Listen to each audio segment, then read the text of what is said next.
وَلَقَدْ يَسَّرْنَا الْقُرْآنَ لِلذِّكْرِ فَهَلْ مِن مُّدَّكِرٍ۔ اور ہم نے قرآن کو سمجھنے کے لیے آسان کر دیا ہے، تو کوئی ہے کہ سوچے سمجھے؟ السلام علیکم ورحمۃ اللہ وبرکاتہ۔ عزیز طلبہ، آج ہمارا موضوع ہے مسلمانوں کے وہ اعمال جن کا اسلام سے کوئی تعلق نہیں ہے۔ اگر ہم اپنی زندگی کا جائزہ لیں تو ایک منٹ کے اندر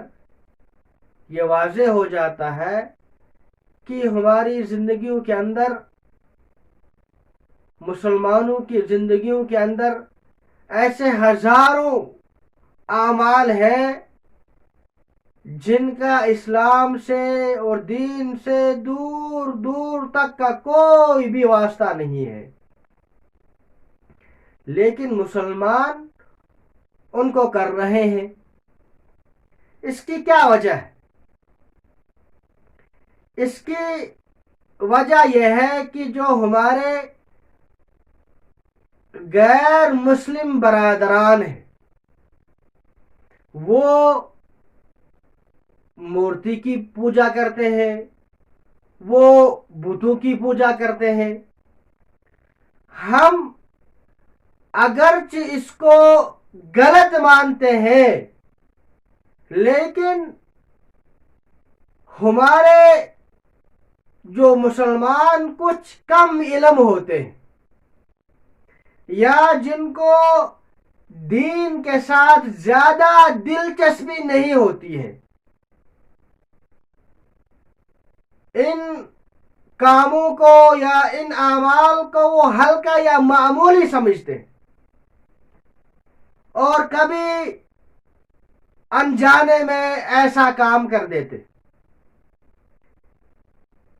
اور پھر آہستہ آہستہ آہستہ آہستہ وہ چیزیں ان کو دیکھ کر دوسرے مسلمان بھی کرنے لگ جاتے ہیں، جس کی وجہ سے وہ اعمال جن کا اسلام کے ساتھ کوئی بھی واسطہ نہیں ہوتا ہے، وہ اعمال مسلمانوں کے اندر آ جاتے ہیں۔ اس سے نہ صرف مسلمانوں کا نقصان بلکہ غیر مسلموں کا بھی نقصان ہوتا ہے۔ وہ جب اپنے یہاں دیکھتے ہیں کہ وہ بت پرستی کرتے ہیں، اور بعض لوگ ایسے ہوتے ہیں کہ جو اس بت پرستی کو غلط سمجھتے ہیں، لیکن جو مسلمان ہوتے ہیں ان میں سے بھی جو بعض جاہل قسم کے یا ان پڑھ قسم کے آدمی ہوتے ہیں جو کبھی قبروں کا سجدہ کرتے ہیں، اور جو وہ غیر مسلم ہوتے ہیں، جب ہم میں سے کسی مسلمان بھائی کو قبروں پر سجدہ کرتے ہوئے دیکھتے ہیں تو وہ اس کو مسلمان سمجھ کر یہ سمجھتے ہیں کہ اگر ہماری بت پرستی ناجائز ہے تو یہ بھی ناجائز ہے،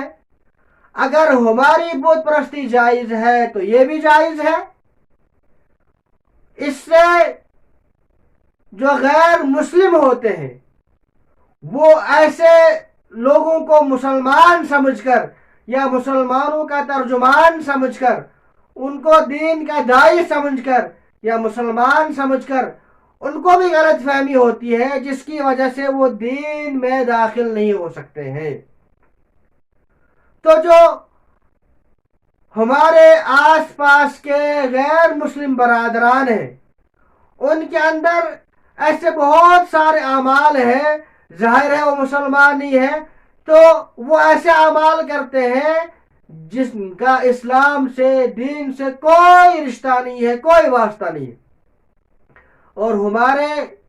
بعض مسلمان ان کو دیکھ کر انجانے میں عملانے کی کوشش کرتے ہیں، جس کی وجہ سے وہ اعمال مسلمانوں کے اندر رواج پا جاتے ہیں۔ حالانکہ ان اعمال کا اسلام سے کوئی بھی واسطہ نہیں ہوتا ہے، اور اس سے نہ صرف مسلمانوں کا نقصان بلکہ غیر مسلموں کو بھی دین میں داخل ہونے میں پریشانی کا سامنا کرنا پڑتا ہے۔ والسلام علیکم ورحمۃ اللہ وبرکاتہ۔